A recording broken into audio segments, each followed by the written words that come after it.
अक्सर ऐसे लोग होते हैं कि जिनको कोई भी मुश्किल दरपेश आए या कोई ऐसा मामला बन जाता है तो वो फौरन मन्नत मान लेते हैं, और बाद औक़ात ऐसी मन्नत मानते हैं कि जो पूरी करना बहुत मुश्किल होता है। तो अब उसका ये रिजल्ट निकालते कि मन्नत ही नहीं उतारते। तो ऐसे लोगों के लिए क्या हुक्म है कि मन्नत तो मान ली और ऐसी मान ली कि जो पूरी नहीं कर सकते थे, तो वो पूरी ना करना शरीयत इस मामले में क्या फरमाती है? रहनुमाई अता फरमा दीजिए। मन्नत मानना तो ये शरअन जायज़ है। अच्छा, अब यहाँ चंद बातें हैं जो इस हवाले से समझना ज़रूरी है। सबसे पहली चीज़ तो ये होती है कि बड़ी तादाद होती है कि जो नीयत और इरादे को ये मन्नत समझ रही होती है, हालांकि नीयत और इरादा अलग चीज़ है, मन्नत नज़र ये अलग चीज़ है। कि बाज़ औक़ात बंदा ज़बान से कोई लफ्ज़ नहीं कहता, या जो मन्नत वो मान रहा होता है उसमें वो अल्फाज नहीं होते कि जिसकी बुनियाद पर उसको मन्नत कहा जाता है। लिहाजा पहले इसको मुतअय्यन करना, इसको मुकर्रर करना कि वाकई ये मन्नत है भी या नहीं, इस हवाले से शरई रहनुमाई लेना ये ज़रूरी है। दूसरी बात ये कि जब मन्नत मान ली और वाकई वो शरई मन्नत है तो फिर कुरान मजीद फुरक़ान हमीद इरशाद फरमाता है वल्यूफ़ू नुज़ूरहुम, कि जो तुम्हारी नज़रें हैं, मन्नतें हैं, इसको पूरा करो।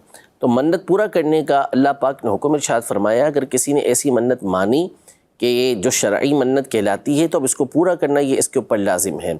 आजिज़ आ चुका है, पूरा नहीं कर सकता, तो इसके लिए फिर ज़ाहिर है कि किसी आपको सुन्नी सही अक़ीदा मोतमद मुफ्ती साहिब से रब्ता करना पड़ेगा कि अब इसका हल क्या है।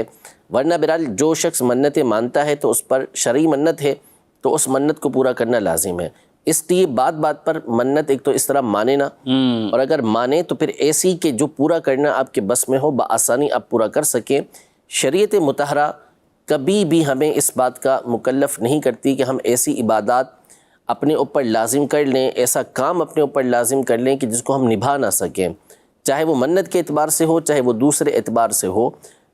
बंदा काम वो करे कि जिसको हमेशा निभा सकता है। तो अब जो आप बता रहे हैं, जो आदत बता रहे हैं कि उनकी ये आदत है कि बात बात पर मन्नत मान लेते हैं, मुश्किल से मुश्किल मन्नत मान लेते हैं, फिर उसको पूरा करना मुश्किल हो जाता है।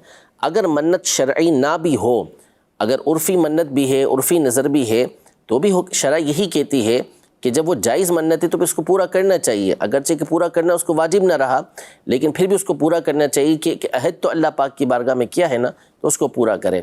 तो बहरहाल अव्वल तो बात बात पे इस तरह मन्नत मानने से गुरेज करें कि फिर आपको उसका निभाना मुश्किल हो जाता है, और अगर मन्नत माने ही तो फिर ऐसी माने कि जिसको पूरा करना आपके लिए आसान हो।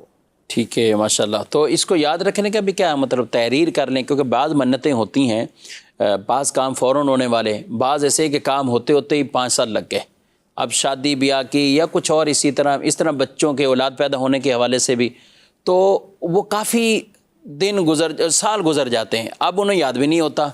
तो क्या करें, इसका कुछ एहतमाम करना चाहिए अगर शरई मन्नतें बाकायदा मानी हुई हैं? बिल्कुल ज़ाहिर है कि जब एक चीज़ आपने अपने ऊपर लाजिम की है तो फिर उसका एहतमाम करें।